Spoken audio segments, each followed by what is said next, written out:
And now, it's time for another Dice Tower review with Tom Vasel. Hey folks, I'm Tom Vasel, and we're continuing our rampage through Hasbro games by talking about Monopoly Speed. On the back here, or on the front here, it says, a Monopoly game you'll actually finish in under 10 minutes. And I'm thinking, really? You're talking about a Monopoly game you'll actually finish in under 10 minutes is small, and they're laughing about that. You make the other game! But anyhow, so they're mocking themselves, but they say you'll finish this under 10 minutes. They're not kidding. This is like a 6-minute game, maybe, of Monopoly. Some of you are thinking, well, that automatically makes it better, right? It's shorter. Well, yes, that's true. But let's take a look. This is a really, really speedy, fast game. Here's how it plays.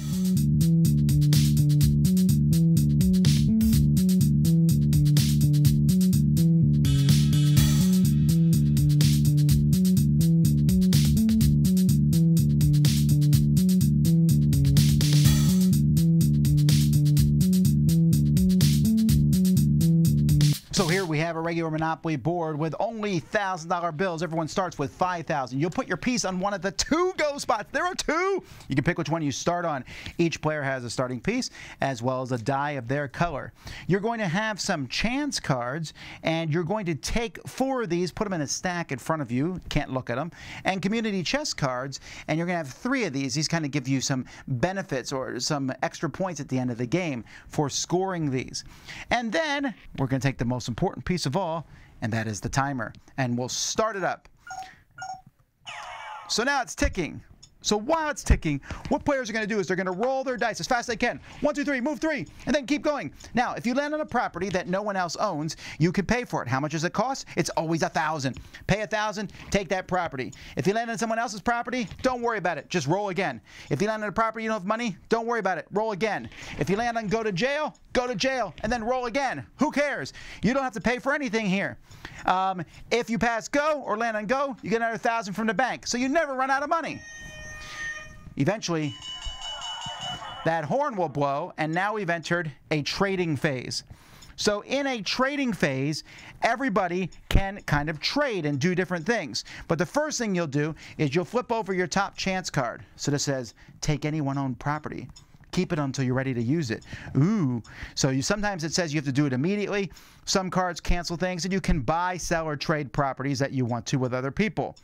Meanwhile, you hear the ticking is getting faster again, and once the bell rings and trading phase is over, at that point, everyone starts rolling again and going around the board as fast as they can.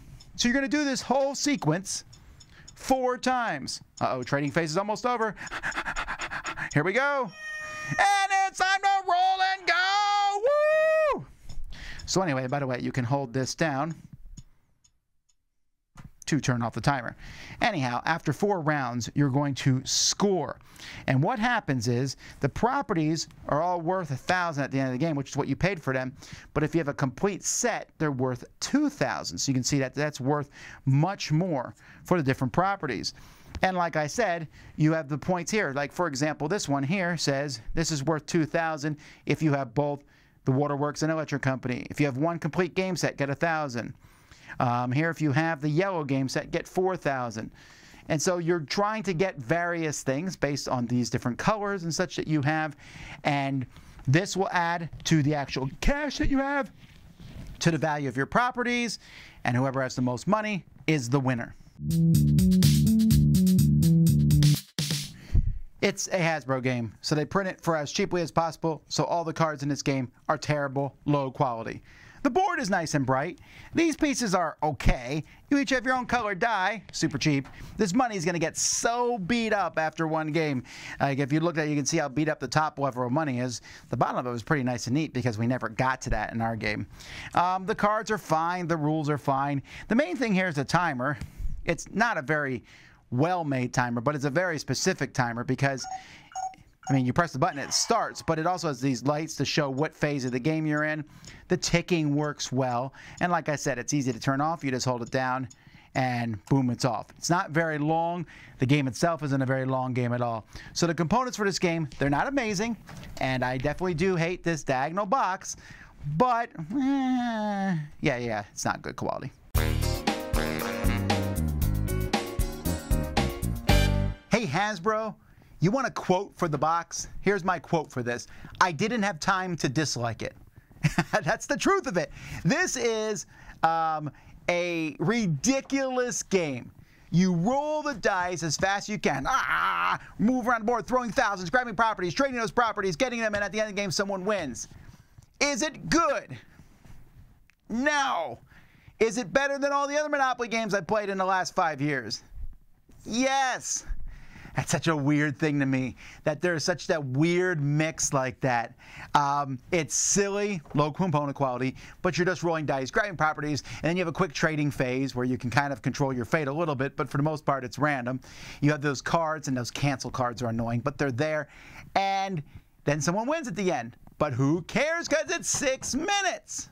Now, 6 minutes doesn't mean I think you should run out and buy this. But if you've been watching my recent Hasbro reveals, you'll notice that I've not been very kind to their games because their games are literally trash, as in they should all be thrown into the trash. This one is not great. But because by benefit of being compared to these horrific pieces of nonsensical, moronic, banana-peeling, splitting, wretched refuge piles, it looks better. And I was amused. Every time I played this, I've been amused. I was like, oh, that was hilarious. Had it been 1 minute longer, I might have got irritated. But it's just the perfect time. So this may be for you. You may want to play Monopoly really fast. And, you're like, oh, I'm tired. Monopoly takes 2 hours. This definitely does not. Is this Monopoly? Not really. Is there a wise choice to be made in this game? No. Is it frenetic and silly? Yes. Do I recommend it? Not particularly, because there's so many other better games. Do I recommend this one compared to other Monopoly games? Yes. There you go. I'm Tom Vasel. We'll talk to you next time. Dice Tower Judgment? Not bad, or not terrible at least.